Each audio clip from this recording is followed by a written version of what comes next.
follow the Chair of the Select Committee and pleased to see him back in his position and to speak in this debate and congratulate my friend, the member for Reading East, on securing a crucial debate. And I think both he and the Chair of the Select Committee and indeed the member Strangford and others have covered many of the important issues at stake here. Mr Gray, it's a pleasure to serve under your chairmanship and wish you all the best in the elections this week as well. These issues are, of course, in relation to housing devolved, and I do want to pay tribute to the Welsh Government for the work that they've done on fire safety and around building issues, particularly the groundbreaking law brought in 2016 on sprinklers in buildings, also the ban on combustible cladding, which was announced just last week by the Minister for Housing, Julie James, and also the plans to bring forward a white paper on the wider life cycle of apartment buildings and buildings in general, which I think is crucial. And I think actually there are many things here that we can be working on a UK-wide basis, as the Honourable Member for Strangford said. I think it's absolutely crucial, given that many of the construction companies involved in building these blocks, of course, are UK-wide based. Many of the issues relating to insurance and legacy regulation are, of course, at a UK level, that there is cooperation between all the administrations across the UK and with the UK government to ensure that we are keeping our residents safe, and we are also exposing companies, and I'm going to come on to some very specific concerns, who quite frankly should be ashamed about the buildings and the construction standards which they have failed to live up to. I want to talk, Mr Gray, about a very specific example in my own constituency, which has been heavily in the media in recent months, which is the Celestia block, which is built in Cardiff Bay, just a short distance from the National Assembly, a short distance from the developments in Cardiff Bay. And it's one of the many developments over the last 15 to 20 years which have brought people into the former Docklands areas of Cardiff Bay. I think we have now something over 16,000 individual apartment units in my constituency of a range of different styles. Some of them are extremely pleasant, beautiful views across the water, and have brought in people from all over to contribute to Cardiff's economy. However, I'm sorry to say, Mr Gray, that there have been some very, very serious issues raised with me about defects in these buildings, significant amount of that related to fire safety, but also other issues.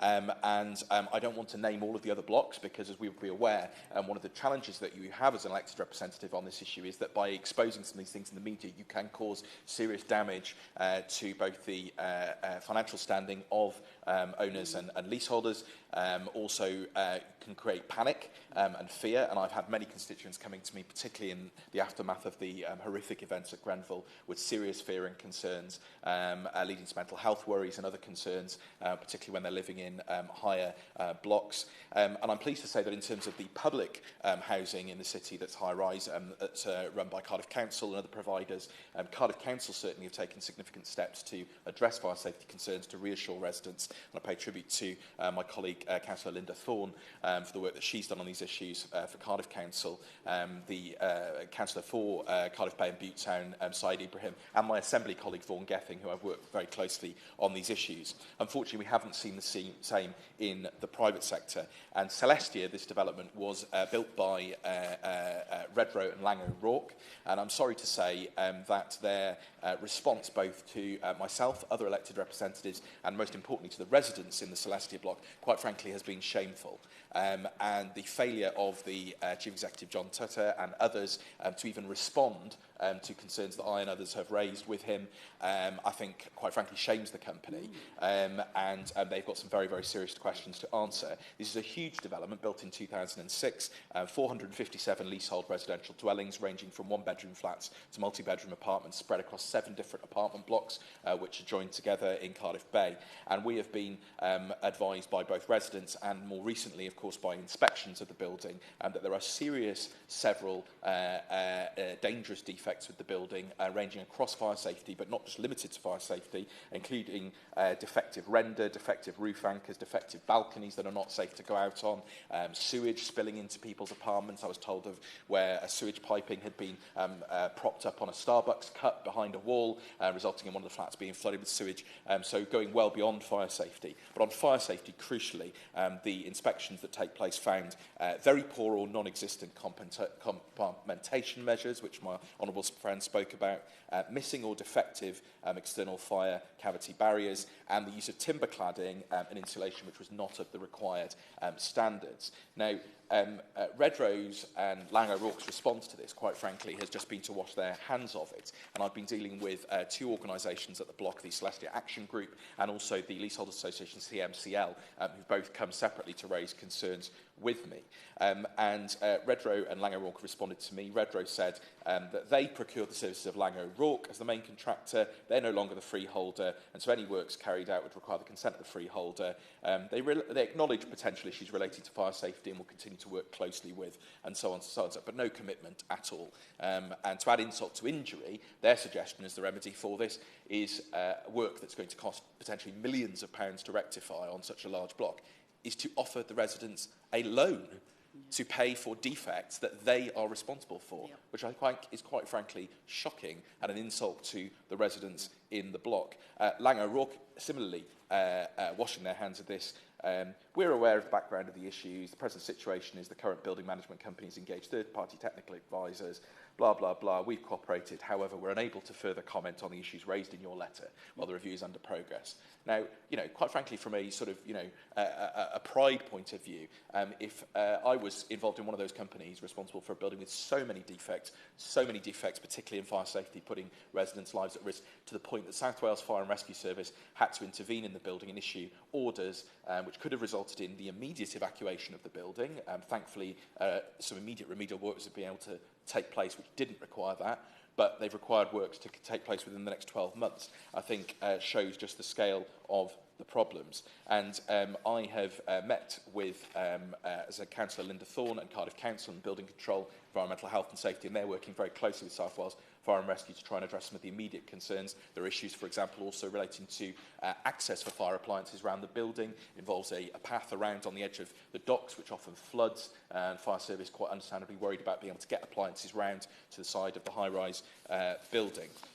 One of the residents wrote to me to say, and I use their own words, Mr Gray, although the most shocking fire safety issues were only discovered in the last year or so, the majority of defects from a cost point of view have been known about for many years. Yet you, as in Redrow, have refused to put them right. These aren't defects caused by wear or tear or poor maintenance. They are fundamental construction defects. Indeed, I haven't once heard an argument put forward by either company, Redrow or Lang O'Rourke, that the defects are a fault of leaseholders. And my understanding is the reason you aren't paying to put them right is because you are hiding behind legal loopholes. Morally, I find your attitude absolutely disgusting. I, like many others, are currently stuck in an apartment that is potentially worthless.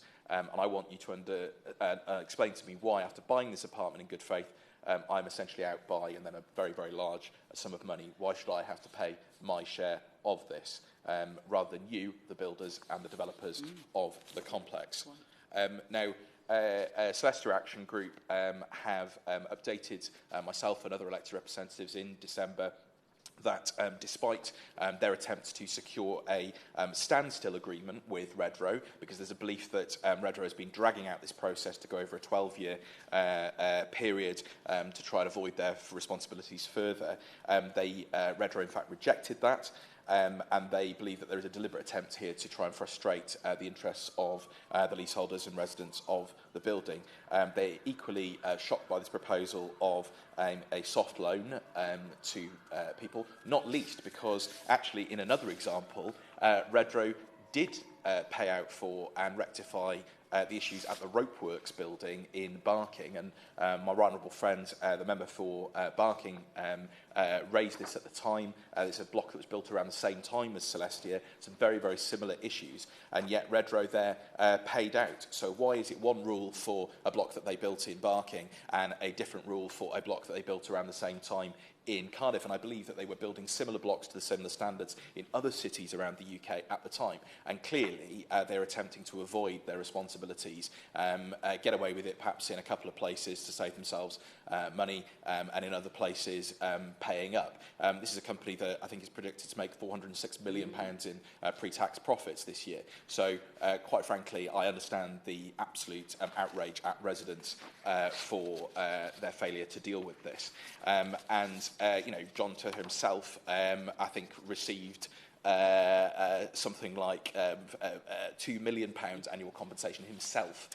So the loan that they're offering the residents in Celestia is about 50% of what he gets himself, let alone what the company makes. So understandably, people are absolutely shocked, and I was delighted to join residents protesting when, to our shock, Redrow was being recommended for an award in Cardiff Bay itself at an award ceremony just before Christmas. And I stood outside another building where the award ceremony was taking place with residents protesting. Many of them haven't even had the courtesy of a response from Redrow or Laing O'Rourke. And many residents actually attending the awards live in this block of flats and were unaware not only of the scale of the problems at the building, but also of the failures of Redrow and Laing O'Rourke to deal with them. So I think there are some very, very serious issues here. We've heard about the wider context that they sit within. It's clear that they're across the United Kingdom, and fundamentally they relate to serious defects in fire safety and other building construction standards which go back many, many years and which companies simply wash their hands of, often self-certifying, not having adequate inspection, offering effectively worthless guarantees, and then when problems are identified, instead of doing the right thing, the moral thing, and rectifying those issues and coming to agreements with leaseholder associations and others, they simply try and wash their hands of it and bat it off to somebody else. It's not good enough, Mr Gray. I think Redrow, the senior management, should sit down with myself and with the residents in Celestia and Cardiff Bay, and indeed there needs to be a much wider investigation and regulation of the industry, particularly as in cities like mine, and the honourable friend from Reading, he said the same. New apartment blocks coming up all the time. It's not just the high rises, it's the lower rise blocks as well, and they, I'm sorry to say, frequently come across my desk as having serious concerns and serious problems. So I will continue to work with my Assembly colleagues and others. I'm pleased about the work that they're doing, pleased the work Cardiff Council is doing, but this does require a UK government look at this as well, and quite frankly some responsibility for some shocking and shameful behaviour by companies like Redrow and Laing O'Rourke. Yeah.